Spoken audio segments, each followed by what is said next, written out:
Ya, selamat petang dan selamat berjumpa saudara dalam Katong Baomong edisi Selasa 14 Maret 2023.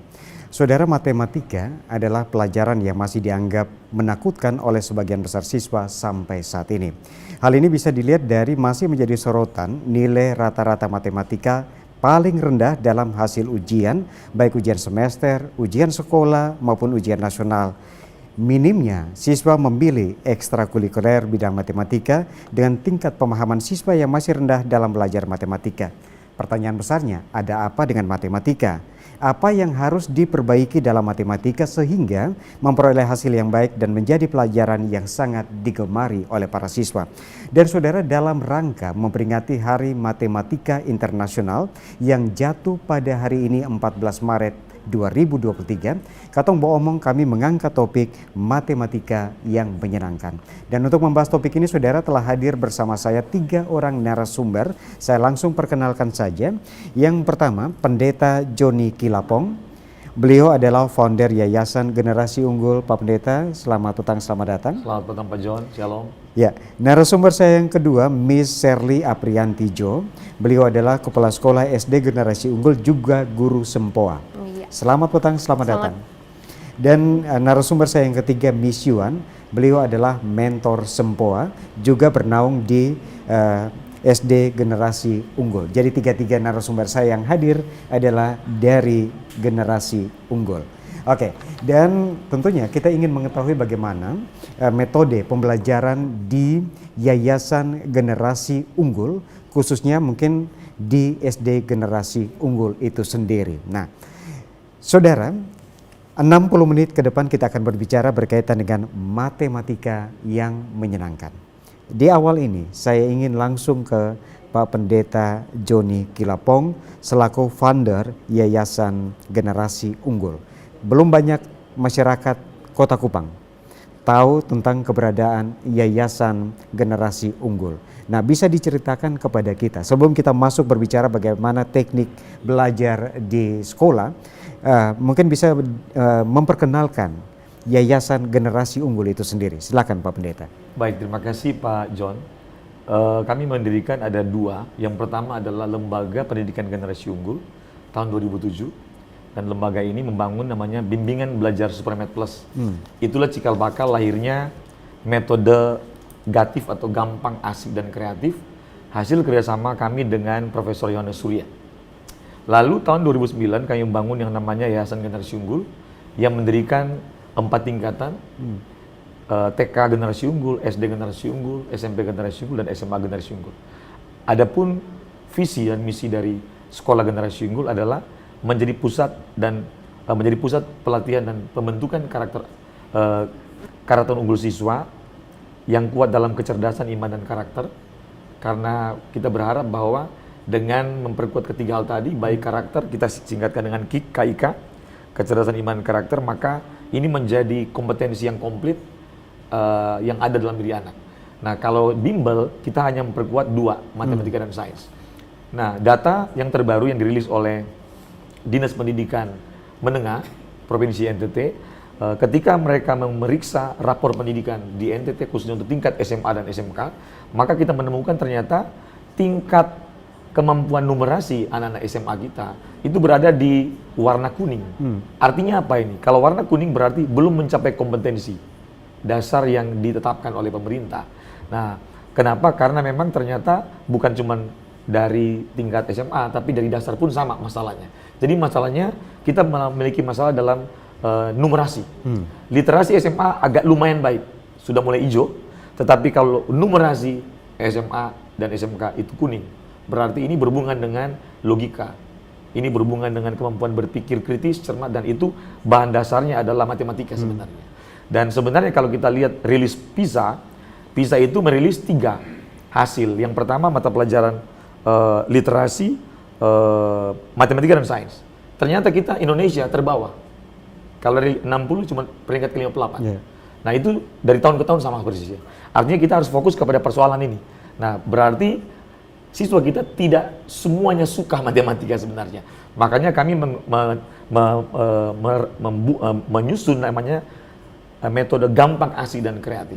Nah, dengan lagu Matematika Asik itu pun sebenarnya lagu dari yang disusun sebenarnya oleh Profesor Neil Surya. Karena beliau punya metode yang sangat bagus. Bagaimana anak-anak itu belajar matematika tapi tidak berat. Nah, bagaimana membedakan antara yayasan generasi unggul dengan yayasan-yayasan lain yang juga punya mungkin PAUD atau SD, SMP, SMA. Apa yang membedakan antara yayasan generasi unggul dengan yayasan lain yang ada di Kota Kupang? Iya. Jadi kalau perbedaannya adalah kalau sekolah-sekolah yang lain memang rata-rata sudah bagus untuk berhubungan dengan peningkatan akademik. Nah, kami kalau di NTT ini mungkin 5 sekolah yang termasuk sangat serius untuk memastikan bahwa anak-anak harus bertumbuh dalam 2, spiritual dan karakter. Kenapa? Karena kalau kita belajar 12 kecerdasan yang terbaru sejak tahun 2008 ke sini, ada 12 kecerdasan manusia yang harus dimiliki oleh setiap orang. Yang pertama adalah SQ, spiritual quotient. Yang kedua adalah IQ, intelligence quotient. Yang ketiga adalah EQ, emotional quotient. Yang keempat adalah AQ, adversity quotient. Yang kelima adalah CRQ, creativity quotient. Yang keenam adalah LQ, leadership quotient. Yang ketujuh adalah financial quotient, self-development quotient, management quotient, social quotient, ada yang namanya BQ, body quotient, dan yang terakhir adalah yang berhubungan dengan organizational quotient. Tetapi ada yang ke-13, tapi belum diakui oleh para ahli, namanya agility quotient, kecepatan dalam bertindak, mengambil keputusan. Nah, sebenarnya dari 12 kecerdasan itu, core-nya ada pada SQ. Lalu yang kedua adalah karakter quotient. Karakternya. Kenapa? Karena penelitian membuktikan bahwa ketika karakter seseorang dibangun, karakter disiplinnya, tanggung jawabnya, pekerja keras, daya juangnya, dan pantang menyerah, maka ternyata yang lain akan mengikuti. Itu sudah penelitian sebenarnya. Nah, cuman memang tidak semua sekolah berfokus ke situ. Nah, kami fokus ke situ. Nah, makanya kami menemukan yang namanya 10 indikator karakter. Apa itu? Terukur semuanya, daily report. Jadi karakter itu tidak bisa dievaluasi sebulan sekali, Pak John. Harus daily report. Karena kalau kita sebulan sekali sudah rusak duluan, sudah nggak bisa. Karena karakter ini dipantau, maka kita menggunakan namanya sistem mentoring pendidikan. Dari satu guru memegang 10-20 anak. Karena kalau tidak dimentor, maka mohon maaf, di zaman digital ini, anak-anak itu akan kesulitan untuk bisa konsentrasi, terkendali, untuk bisa mengerjakan tanggung jawab. Nah, makanya kalau masuk ke kita, bedanya yang kedua, kalau masuk ke kita, semua time schedule kita yang susun. Karena sama dengan orang tua. Bagaimana supaya anak ini terkontrol baik di sekolah maupun di rumah? Maka kita ada namanya partnership antara sekolah dan guru. Apa programnya partnershipnya? Salah satunya namanya EPC, Excellent Parenting Community. Ya, ini bagaimana kita menyekolahkan orang tua agar sama dalam mendidik anak, agar persepsi mendidik anak yang sama. Kenapa? Sekolahnya mungkin banyak sekolah yang mendidiknya bagus, tapi ternyata pulang di rumah anak nggak dapat pendidikan yang sama. Makanya bagi kami budaya sekolah sama dengan budaya rumah. Nah, kita membuat namanya 2. Sistem manajemen mutunya kita sudah punya sendiri, lalu kita punya yang namanya bangunan rumah, konsep GNI sendiri. Nah, dari mulai fondasinya adalah Alkitab karena kita sekolah Kristen, dan 4 konsensus dasar, 4 pilar kebangsaan. Lalu slope-nya itu berhubungan dengan bagaimana karakter-karakter disiplin, taat, jujur, bertanggung jawab, pekerja keras, kreatif, dan ada 4 pilar. Kerjasama dengan guru, siswa, orang tua, dan lembaga. Ini pilarnya. Lalu yang atasnya biasa kan sebelum atap itu kan ada di. Nah, ini kita taruh ini sinergi sebenarnya. Nah, ada namanya 4C, communication skill, critical thinking skill, ada creative thinking skill, dan collaboration skill. Karena itu 4C yang dibutuhkan sekarang di seluruh dunia, apapun jurusannya. Lalu terakhir visinya, anak-anak harus memiliki 3K, KIK, kecerdasan, iman, dan karakter.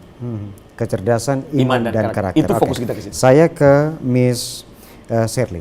Silakan. Ini selaku penanggung jawab, kita sebut seperti itu, karena beliau adalah kepala sekolah SD generasi unggul juga guru sempoa. Kita kembali ke topik kita kaitan dengan matematika yang menyenangkan. Nah, bagaimana metode pembelajaran yang diterapkan oleh SD generasi unggul sendiri? Kalau tadi sudah Pak Joni bicara banyak kaitan dengan spiritual, mental, juga ada sistem mentoring.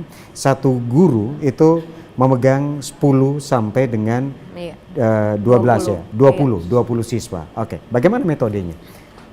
Ini memang guru-guru matematika itu selalu kami tanamkan untuk bagaimana cara mengajar matematika itu harus dari faktual dulu atau dari konkret dulu, baru bisa ke abstrak.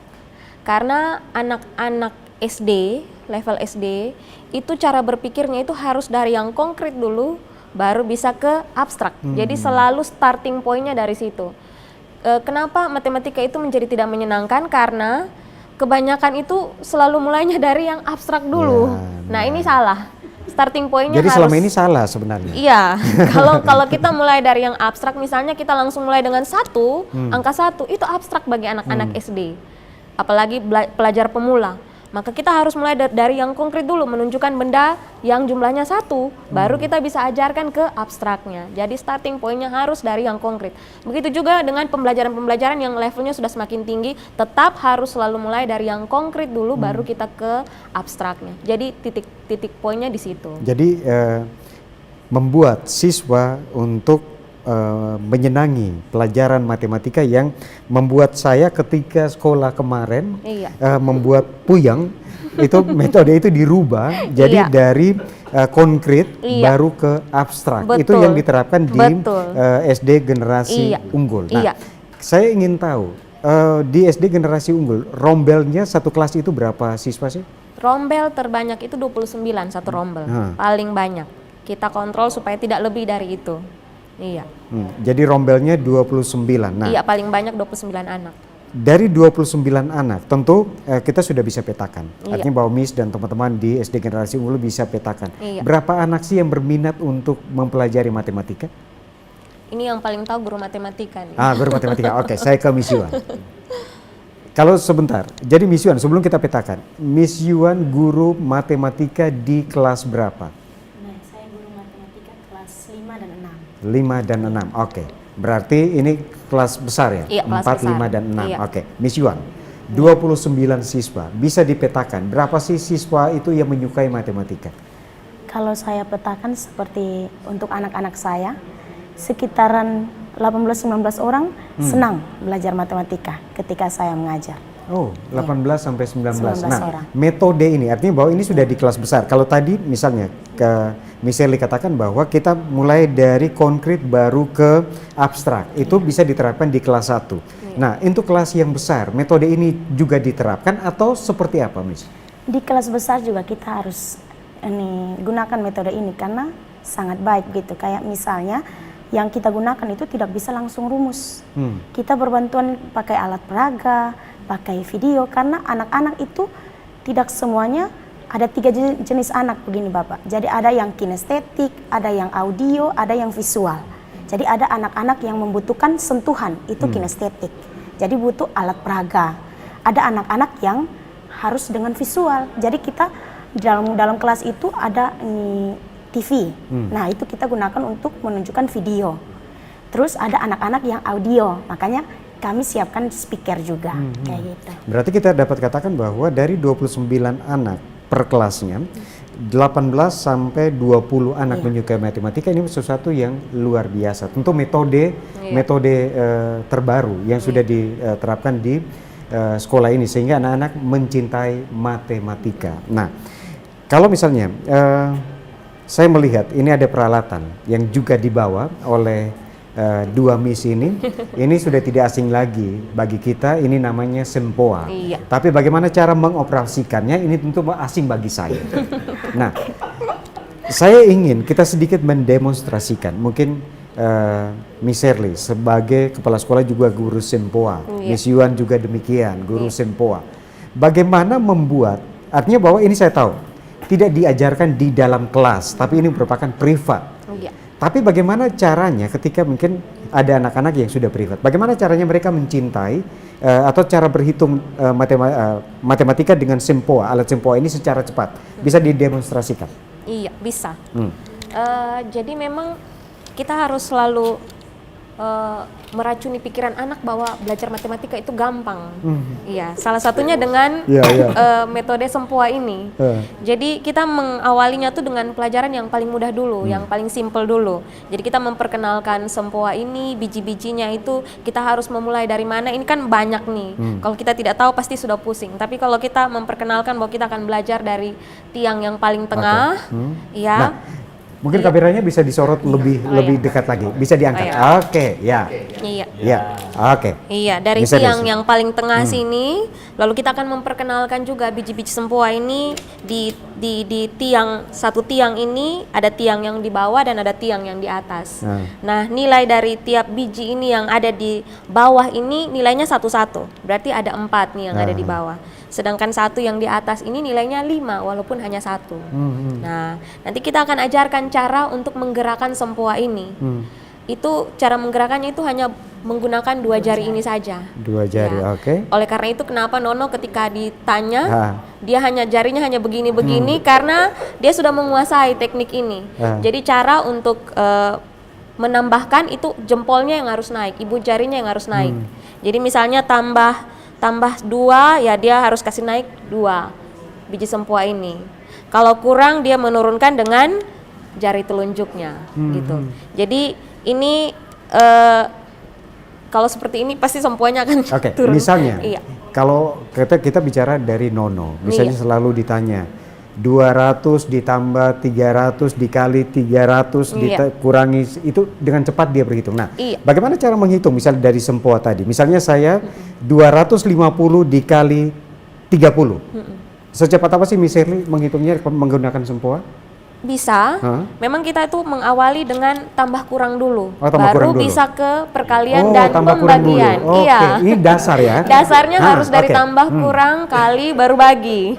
Tambah kurang kali bagi. Iya, betul. Penambahan. Jadi kalau penambahan pun itu ini bisa sampai, ini kan tiang satuan, ada tiang puluhan, tiang ratusan, tiang ribuan, tiang puluh ribuan, tiang ratus ribuan, tiang jutaan, ya ini seterusnya sampai di sini. Bahkan sampai desimalnya, artinya di belakang koma ya. Jadi di belakang koma juga bisa sampai ke sini. Jadi hitungnya bisa sampai sebanyak itu. 7 digit ke belakang dan 7 digit ke depan. Iya. Jadi kalau mau hitung ratusan ya kita ratusannya ada di tiang ketiga sini. Jadi misalnya kalau 200 ya kita naikkan 200 di sini. Kalau 279, 200 di sini, 70 di sini, 9-nya di sini. Gitu. Terus kita mau tambah lagi, tambah berapa ya tinggal kita kasih, ada caranya begitu. Jadi kalau kasih naik, kita tinggal mainkan dengan ibu jari. Kalau kasih kurang, kita turunkan dengan jari telunjuk. Ya. Nah, kalau jika kita bercermin dari Nono, dapat kita katakan seorang anak yang membanggakan Nusa Tenggara Timur, membanggakan Indonesia walaupun dari Amarasi. Betul. Ya, tempatnya agak sedikit terpencil tapi membanggakan Indonesia hanya karena sempoa tadi. Nah, bagaimana cara membuat supaya anak-anak Nusa Tenggara Timur, karena saat ini sementara disaksikan nih, misalnya disaksikan oleh pemirsa yang ada di Nusa Tenggara Timur. Bagaimana caranya anak-anak di Nusa Tenggara Timur ke depannya bisa mencintai matematika dengan teknik sempoa? Pertanyaan saya paling mendasar, Miss Shirley. Apakah sempoa ini sama dengan matematika? Iya, karena ini ilmu dasar matematikanya ini ada di sempoa ini. Tambah kurang kali bagi. Tambah kurang kali bagi. Iya, ada di sini. Kan dasar untuk yang lain-lain KPK, FPB dan lain sebagainya itu kan awalnya dari tambah kurang kali bagi dulu. Iya, seperti itu. Jadi dapat kita katakan matematika sama dengan sempoa atau sempoa sama dengan matematika. Ini dasarnya. Dasar matematikanya bisa pakai di sini. Miss Yuan, ini yang implementasi di lapangan. Artinya bahwa Miss Yuan ini juga seorang guru matematika, juga mungkin memberikan privat kepada adik-adik yang sementara dibimbing ini lewat metode sempoa tadi. Nah, bagaimana caranya yang dilakukan oleh Miss, paling kurang kalau Miss Shirley tadi menjelaskan, kalau saya belum terlalu menangkap secara utuh, tapi bagaimana caranya membuat saya untuk menangkap secara utuh? Kalau tadi misalnya Miss Shirley katakan bahwa sempoa ini dasar, ada tambah kurang kali bagi di sini. Nah, bagaimana caranya saya langsung bisa implementasi lapangan, cara menghitung cepat? Oke, mungkin saya sedikit memperjelas tentang sempoa adalah matematika. Kenapa seperti itu? Karena sempoa menggunakan 4 operasi dasar perhitungan, yaitu tambah, kurang, kali, dan bagi. Dan itu jelas ada di matematika. Nah, kenapa ini jadi dasar? Karena kalau anak-anak ini dasarnya baik, kita naik ke materi yang lebih atas itu tidak sulit gitu. Dan bagaimana supaya anak-anak tertarik dengan Sampoa itu? Jadi saya dengan anak-anak itu kami baru trial ya. Jadi karena baru dibuka lesnya, jadi baru trial. Anak-anak itu sangat tertarik karena metodenya itu. Ya mungkin bisa diangkat Miss Yuan. Oke. Ya, supaya nampak di kamera. Oke. Iya. Ya. Mungkin dalam pelajaran Sampoa itu ada 10 grade gitu. Jadi kenapa kita tidak bisa langsung ke kali bagi? Karena harus lulus dulu dasarnya. Dasarnya itu tambah dan kurang gitu. Harus lulus dulu dan itu ada di grade 10. Harus lulus dulu itu baru kita bisa tahan naik. dulu Iya. untuk Miss Yuan, Miss Shirley dan Pak Joni. Saudara, kami akan kembali setelah pariwara berikut ini. Tetaplah bersama kami di Katong Boomong, matematika yang menyenangkan.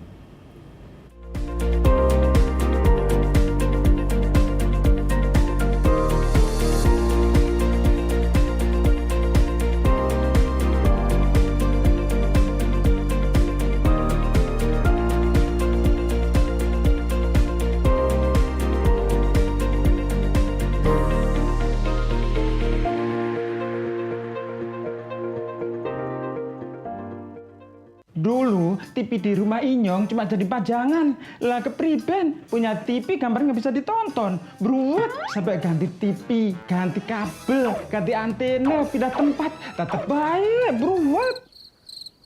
Maring sekarang sejak Inyong pakai TV digital, di rumah Inyong jadi rame terus. Gambar TV nggak semutan, suara jernih, celing. Pasangnya gampang, nggak pakai ribet. Ayo pakai TV digital aja, kelalen pasti celing.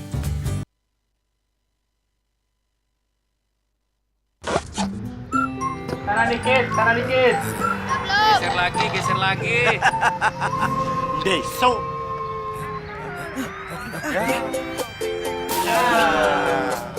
Deso. Ya. Deso.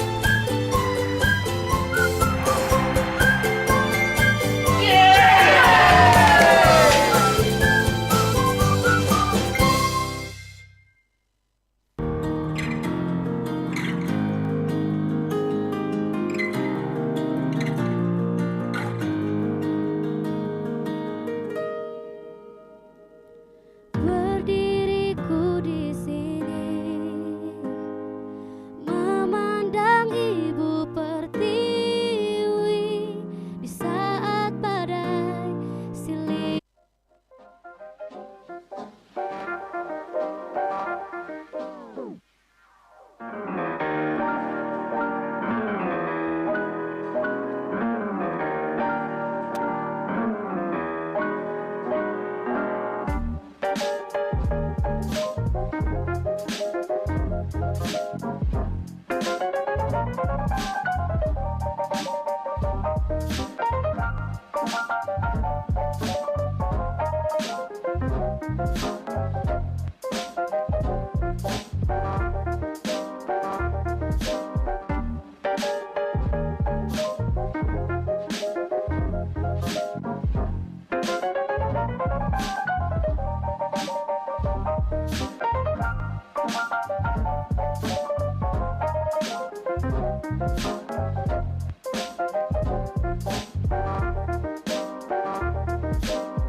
Ya, terima kasih saudara, Anda masih terus bersama kami dalam Katong Baomong Matematika yang menyenangkan.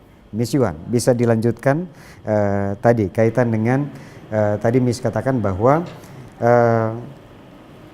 anak-anak ini matematika ini terasa berat. Tapi kalau dengan belajar ditambah dengan belajar sempoa itu apa namanya lebih ringan anak-anak belajar matematika. Mungkin bisa ditambahkan lagi, Miss. Iya. Kenapa anak-anak jadi lebih ringan belajar matematika dengan sampoa? Karena metode belajar sampoa itu pertama itu ada senam otak dulu, gitu. Jadi tidak langsung kita berhitung dengan sampoa. Awalnya kita senam otak dulu, masuk ke sampoa, dan terakhir kita karakter building atau dengan storytelling gitu. Nah dari senam otak itu pertama adalah menyeimbangkan otak kiri dan kanan. Kalau sudah seimbang, anak-anak rileks, gitu. Kalau sudah rileks, masuk ke perhitungan sampoanya enak. Senam otak, apa lagi itu? Ya. Namanya juga senam, berarti ada gerakan-gerakan kecil yang anak-anak lakukan, tapi membutuhkan keseimbangan otak kiri dan kanan. Seperti apa itu, Miss? Boleh saya peragakan? Boleh. Saya jadi penasaran. Paling sederhana dari jari dulu. Jari kanan namanya 2, 3, 3, 4. Jari kanan, jari kedua, dan jari ketiga. Tangan kiri, jari yang ketiga sama jari yang keempat. Ini pindah hitungan kita tukar. 1, 2, 3, 4, 5. Ini agak lama. Belum latihan.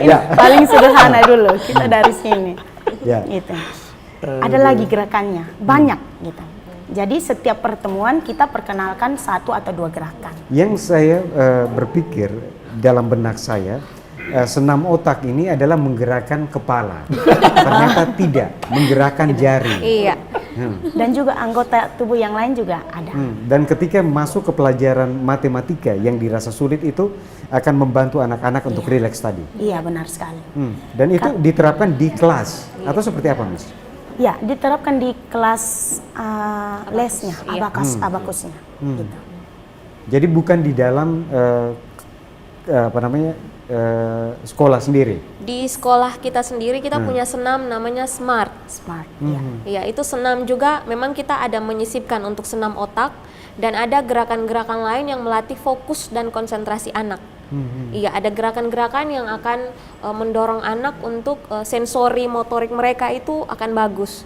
Sehingga ketika belajar mereka lebih fokus, lebih tenang. Pak Pendeta, artinya bahwa dari metode sempoa atau sempoa ini bisa membantu anak-anak untuk belajar matematika dengan cepat dan mudah. Nah, kenapa dari sisi yayasan tidak menghadirkan? Karena tadi saya mendengar bahwa ini diberikan privat dulu, tidak diterapkan di dalam kelas. Kenapa yayasan sendiri tidak mengambil metode yang gampang ini untuk diterapkan di sekolah? Ya, mungkin saya jelaskan dulu dari sisi bagaimana Yayasan Generasi Unggul dan Bimbel Supermed Plus bekerjasama dengan namanya Abacus Brain Gym. Abacus Brain Gym itu di dalamnya adalah teknik menggunakan sempoa untuk melatih bagaimana anak bisa itu lebih cepat untuk belajar matematika. Nah, dalam MOU itu memang kita tidak boleh menggunakan di luar jadwal pembelajaran yang sudah ada. Tetapi sebenarnya kita dapat private dan dapat semacam hak yang lebih istimewa dibanding dengan yang lain. Kenapa? Karena yang dilakukan juga di sekolah GNU juga. Karena yang MOU kan Yayasan GNU juga. Dan kita MOU 2 loh Pak John. Yayasan sendiri, bimbel sendiri. Kami MOU 2. Dalam rangka supaya apa? Ini bisa digunakan di sekolah dan di mana di bimbel. Jadi bimbel berjalan yang privat les itu sekolah juga ada, tetapi tidak semua anak bisa ikut. Kenapa?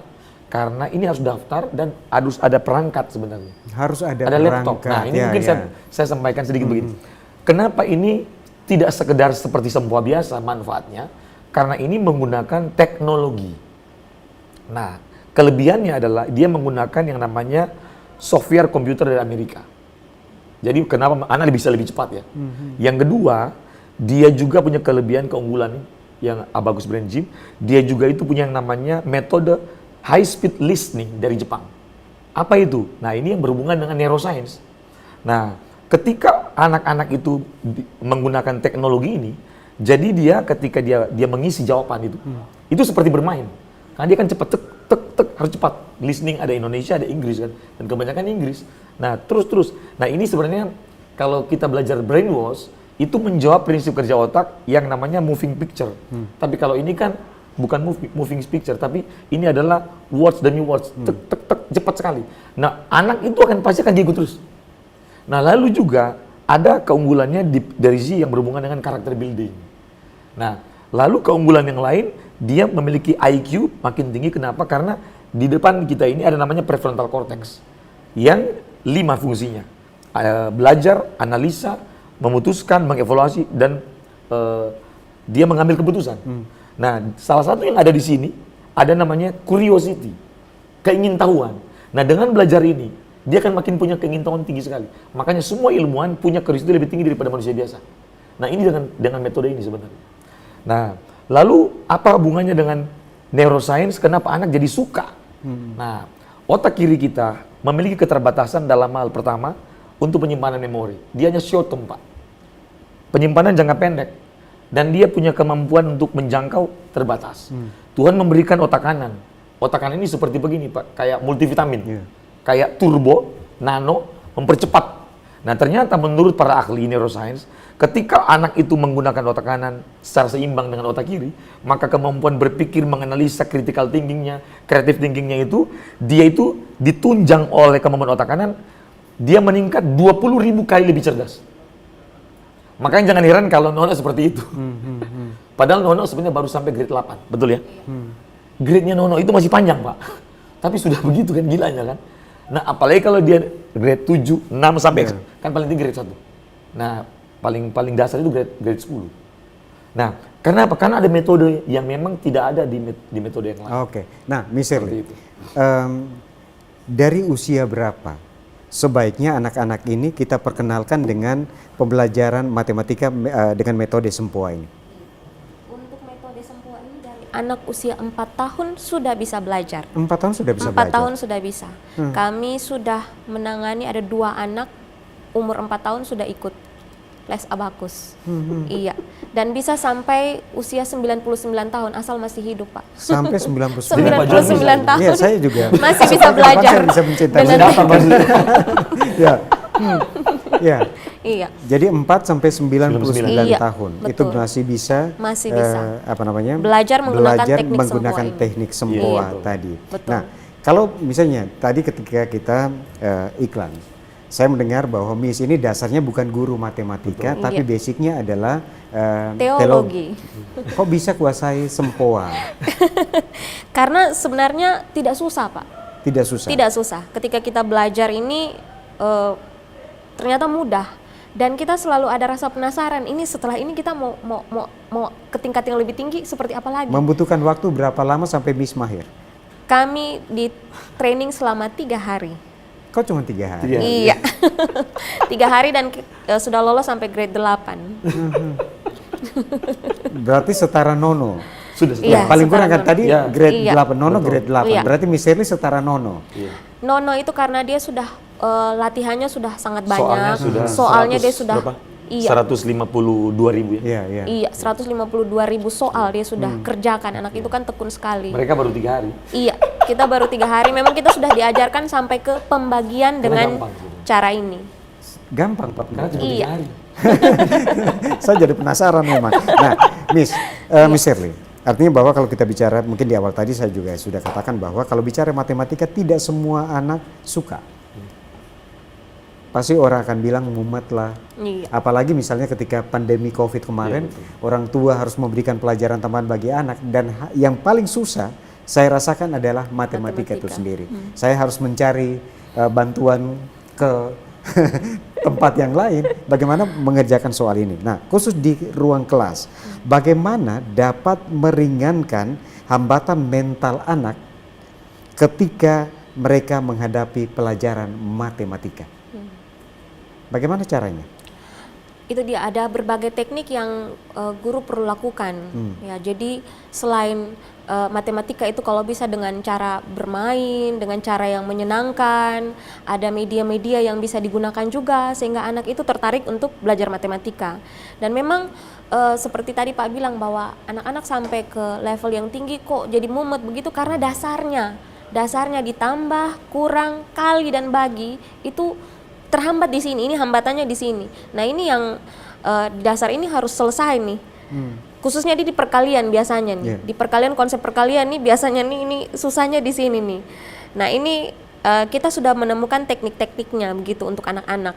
Misalnya kalau anak-anak dengan cara belajar, gaya belajar audio, dinyanyikan lagunya, iya. Supaya mereka mudah untuk menghafal. Anak-anak dengan kinestetik bagaimana caranya? Kita bisa cari berbagai teknik supaya anak-anak bisa menghafal matematika. Nah, tidak Menghafal semua, perkalian, artinya bahwa iya. kita tahu bahwa pilar terdepan ini adalah guru. Tidak semua guru menguasai teknik yang sudah disebutkan. Tidak semua guru juga datang dengan ilmu yang sama, khusus untuk matematika. Memang tadi Pak Joni katakan bahwa dari yayasan kita membentuk spiritual dan juga karakter anak. Nah, kaitan dengan matematika sendiri, bagaimana cara? Karena tadi Miss katakan bahwa guru matematika hanya 2. Ini cukup berat karena mereka harus mengenalkan bagaimana dasar matematika dari kelas 1 sampai kelas 3, terus kelas besarnya 4 sampai 6. Hanya 2 guru matematika. Bagaimana membuat guru ini juga senang terhadap membuat anak-anak senang terhadap matematika? Bagaimana cara memotivasi guru untuk terus memberikan yang terbaik bagi anak-anak khusus matematika, Miss? Iya. Tadi yang Pak Joni bilang bahwa core dari kecerdasan-kecerdasan yang lain itu kan spiritual, quotient itu. Nah, ini guru-guru itu selalu setiap hari itu kita tuh ada namanya briefing. Di briefing itu kita selalu motivasi dari sisi spiritualnya, mendorong guru-guru untuk mencintai Tuhan, mengerjakan segala sesuatu tuh untuk Tuhan, untuk kesenangan hati Tuhan. Dengan begitu nanti mereka ketika memandang anak-anak tuh memandang dengan kasih, dengan ketulusan, sehingga berbagai cara mereka akan pikirkan supaya bagaimana supaya anak ini bisa begitu.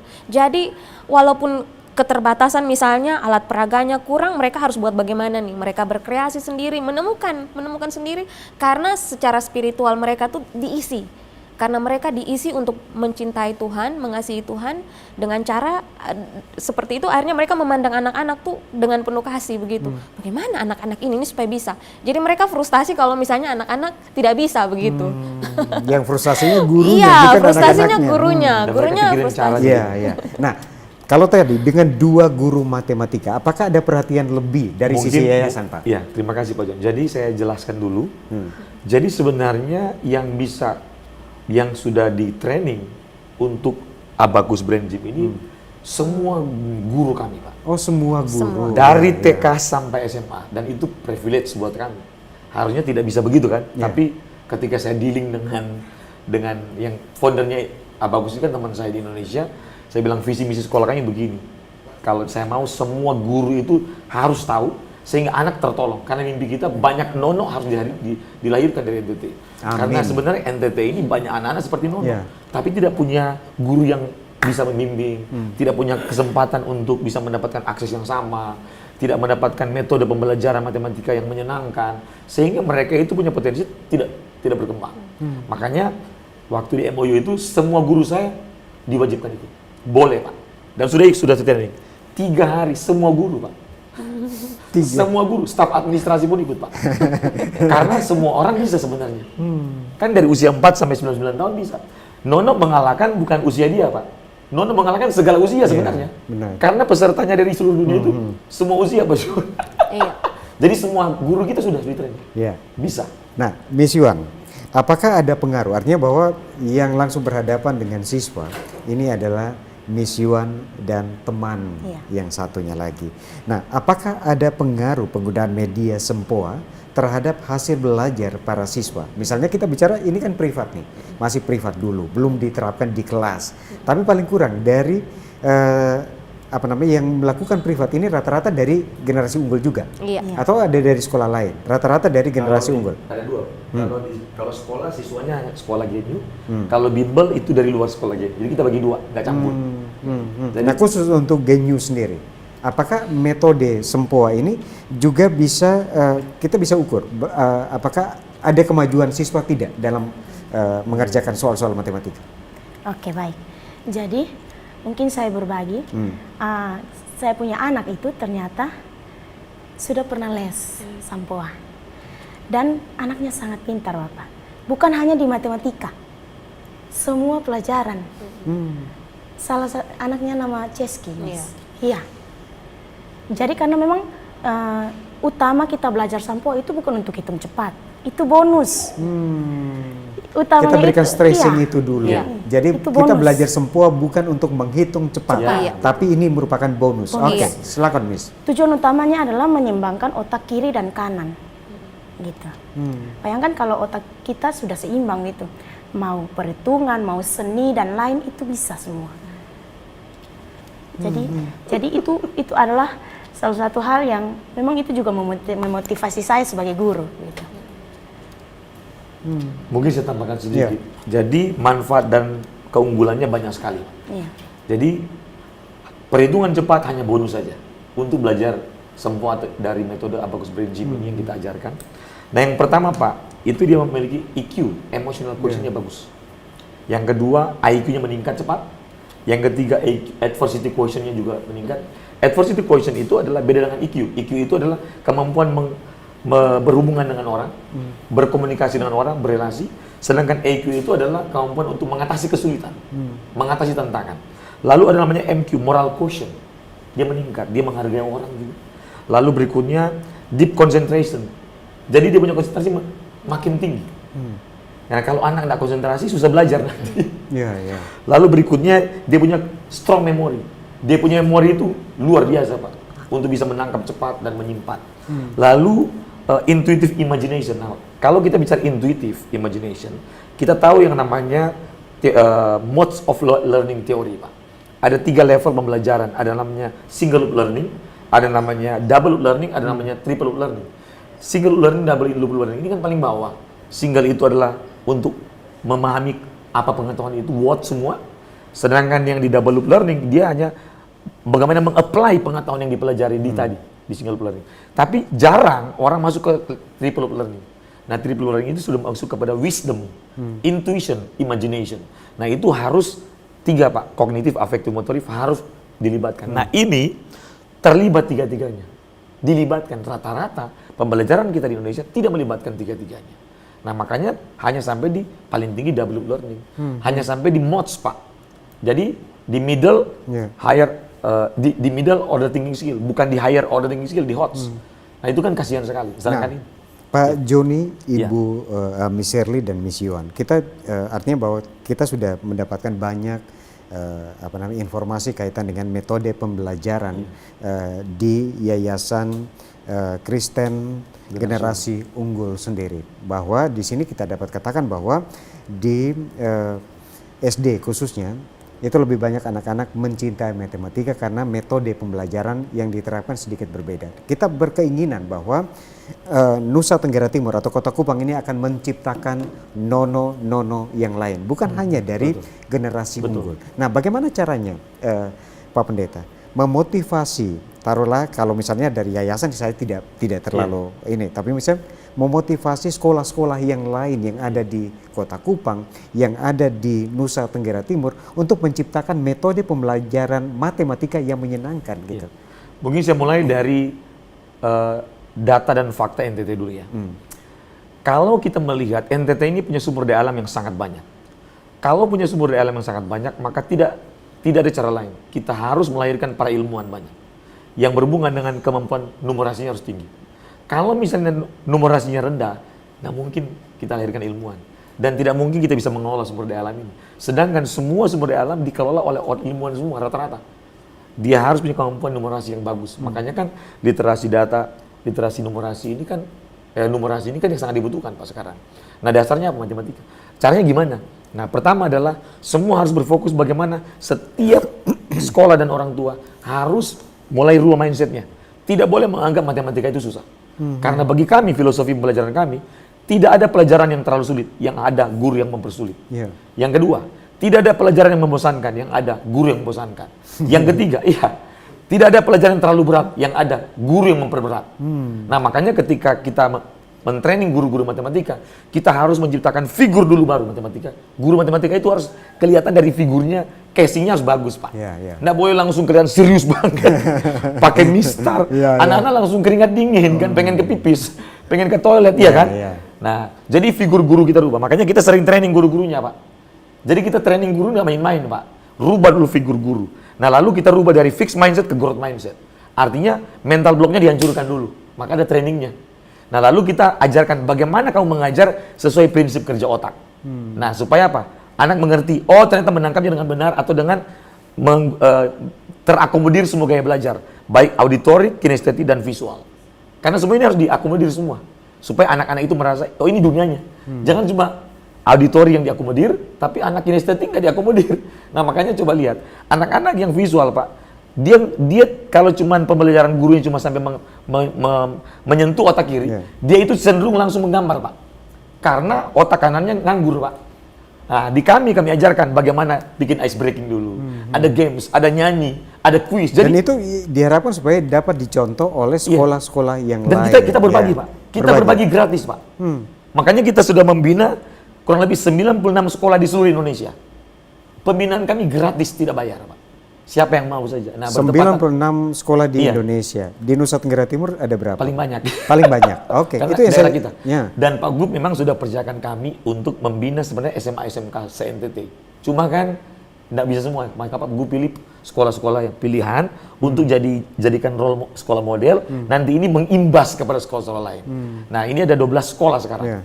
Nah, Miss Shirley, mungkin bisa ditambahkan. Bagaimana artinya bahwa kita tidak punya mimpi bahwa semua sekolah yang ada di NTT, semua sekolah yang ada di Kota Kupang harus seragam metode pembelajarannya dengan SD atau Yayasan Generasi Unggul sendiri. Tapi paling kurang dari SD misalnya, kita bicara dari SD Kristen Generasi Unggul, kalau tadi ada metode yang juga diterapkan untuk para guru, bukan yang siswa. Nah bagaimana sekolah-sekolah yang lain paling kurang membuat anak-anak lebih mencintai matematika. Bagaimana caranya? Ya ini memang otonomi sekolah masing-masing ya Pak. Jadi ada kesempatan untuk kita bisa berbagi, kami pasti berbagi. Karena prinsip dari founder kita ini, sekolah lain bukan saingan. Sekolah lain bukan saingan. Bukan saingan. Ya, kita harus berjuang bersama-sama untuk menyelamatkan anak-anak. Miss Yuan, untuk guru-guru yang ada di Nusa Tenggara Timur, untuk guru-guru yang ada di Kota Kupang, khususnya guru matematika. Bagaimana caranya merubah mindset tadi seperti Pak Joni katakan untuk tidak membuat anak-anak takut dengan guru, karena apalagi guru matematika? Oke, yang pertama benar yang Bapak Joni bilang, kita harus merubah casing kita gitu. Jangan tunjukkan hal yang tidak menyenangkan gitu. Karena kalau kita menyenangkan, auranya kita itu sampai ke anak-anak. Walaupun ada persoalan yang kita hadapi di luar sana, di dalam kelas tidak boleh Bapak kita tunjukkan seperti itu, ada beban. Iya benar Bapak. Oke.